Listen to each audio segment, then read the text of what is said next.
Yeah, here comes Logano, and a caution comes out. The double zero. Looks like a lot. Oh, he's coming down to try to get to pit road. Oh, wow. Yeah, you can't. Oh, got Matty D, too. I'm just, Yeah. Oh. He did. I'm assuming he was trying to get to pit road, pitting from Can't do that. the middle of the racetrack. Yeah. Right on top of Ryan Newman. Hadn't Ryan Newman had cars on top of him before here? I think the 2009 race. I think you're right. Brad Keselowski and Carl Edwards coming to the checkered flag. About that. Man.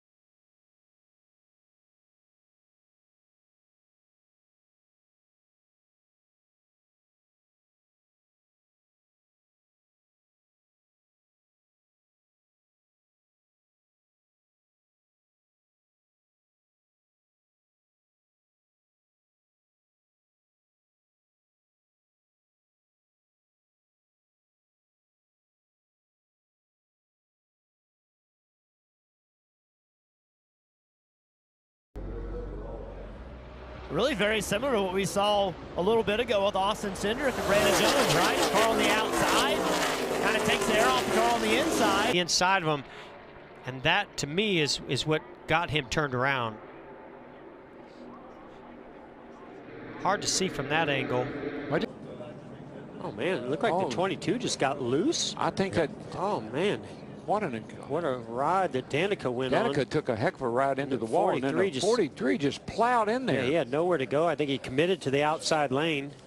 Pretty big impact by the 43. As you could see, Almirola sitting in his car. He hadn't quite gotten out. Here comes Kyle. Harold Logano on the wall. Hamlin spins down the racetrack, and Kyle Busch wins in California. I thought they'd be nice to each other. They weren't. Hard impact on the 11 car, head on. I don't like the looks of that. Hard hit to the inside wall for Hamlin. A bounce off the outside wall for Logano, and it Gets pulled around by the 4 car, slows everybody up. Now we're 3 wide going into the corner. Somebody's got to make a decision right here. Do I want to be 3 wide? 21 gets loose, gets into the side of the 24. I heard him say 3. Those curves out of the walls. You want to be able to have access for personnel, safety personnel, to quickly get to the drivers, but you can see that access point creates a bad point of impact. Safer barrier doing a great job, but it's just that angle of impact that's so bad. And think about that. All 4 tires once again off the ground on this about 3,500-pound race car. up, just brushes Austin Dillon. Turns him into the 35. And Dillon gets into Gilliland. Joey Logano turned the 48. And Buescher goes for a big tumble. I didn't think that thing was going to stop rolling there for a second, DW. Goodness. Kyle bumps into Larson, and it turns him to the left. Elliott Sadler hit there by Brendan Gaughan. And there's the 54. You saw the impact. You think they're not going fast here? Watch this.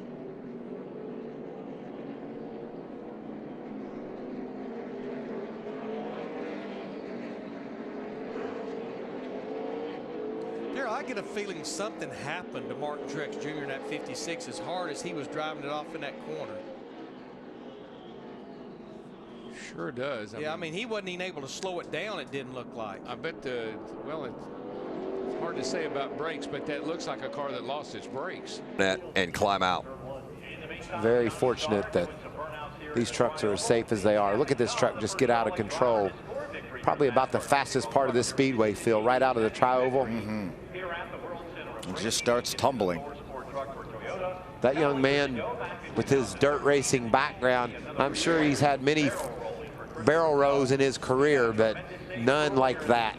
And Michael, I know you've been upside down. I've been upside down like that. The flipping's not that bad, but it's the landing that hurts. And that thing landed about 6 or 8 times pretty hard. What about Brandon Brown? He slides through there. Looks like he's going to be credited with a 4th place finish. I think he might have got in the back of William Byron, and that's what got in the back of the 4 of Christopher Bell and turned him sideways. Wow. But we saw, you know. And Austin Dillon, looks like he had a good run on the outside, and he just, nothing he could do. Matt with a big hit. It's almost like the 22 had a left front tire go flat. So looking at that, before he hit the fence, the left front looks really low. Yeah, it's like a tire went.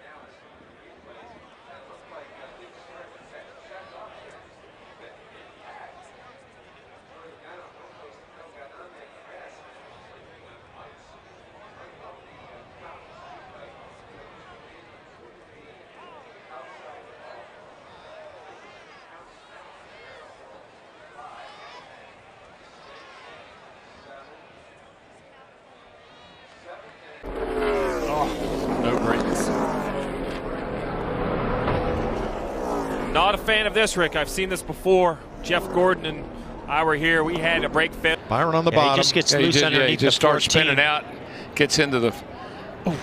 Man, it just. Oh my gosh, that car almost went over. Just hooked, nosed in. How many times have we seen a car land on top of Ryan Newman? Ryan Newman? I mean, that's 2 or 3 times I can remember. Too many.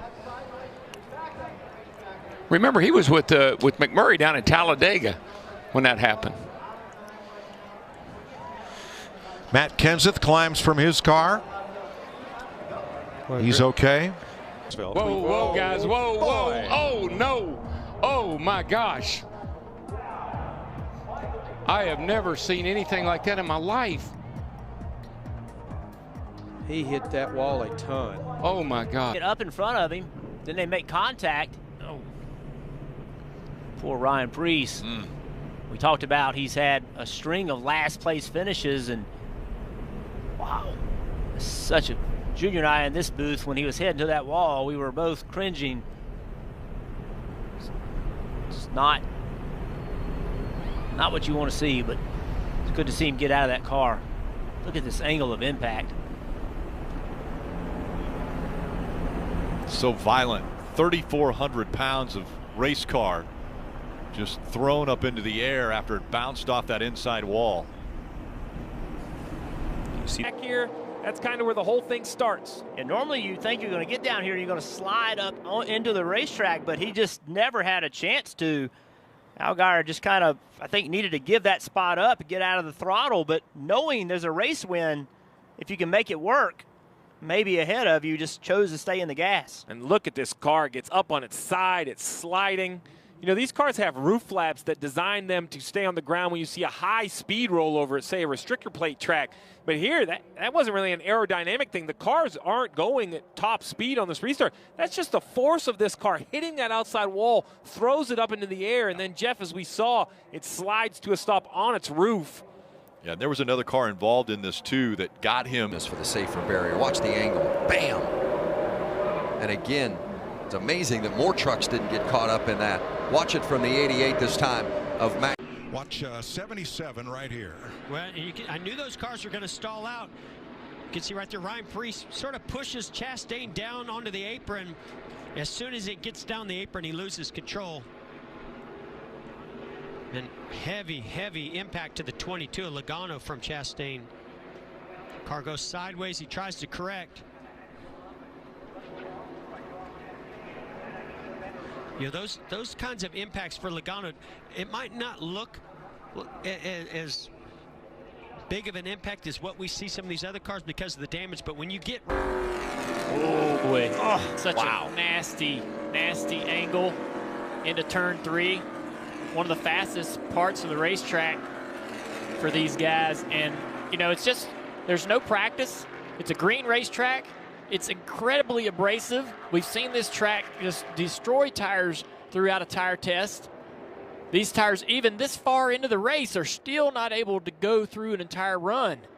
Steve, you talked about it, how this track has grooves in it, and it's like a cheese grater to these tires, and takes quite a while for this place to work in. There's been no laps on it. Drivers, how scary is that when you see the flames rolling out from under the hood and you're strapped in? My biggest concern isn't the fire. It's on the bottom. Oh, Stenhouse, almost 4 wide at the very bottom, makes contact, sends him directly into that inside wall and then into that safer barrier. And in that initial skirmish, one of those cars involved was Quinn Houff, who has never turned a lap here, and yet started this race from 27. So damage front and rear to Stenhouse. That looks. Here, let's take a look at this. Looks like getting down into turn 1. They're coming at it. Oh. Wow. Again, a really hard hit there. Looked like the right front. Up right there. He got loose behind those cars, got up on the marbles, and just lost it. Now he does his job. He's got his brakes on and coming to a stop. The car's going to naturally slide down the bank a bit, and Bubba's trying to tuck to the bottom. Man. You could tell they're just committed on that outside line. You're wide open. I mean, clear past, you know, even before the apex of the corner, you're wide open. And you could just see they just couldn't react fast enough. Tons of damage to both of those race cars. Huge damage for the 6 and the 42 of Justin Marks, the other one involved. And we heard. Whoa, that's a lot of speed. Yeah, I wondered if he had a brake failure when we saw this car and the way it was sitting and the damage. Well, McLeod and Cody Ware were involved in that pit road incident last week at Daytona. Yep. And Preece makes the cut. Yikes. I think he had his eyes on the 12 of Blaney trying to clear him and just did not realize that B.J. McLeod was turning. And which way will Christopher Bell go? Big crash. Heavy hit for Crafton. Caution is out. Suarez and Crafton both battling for the lead, and they are torn up. Wow. That was a big hit for Matt Crafton.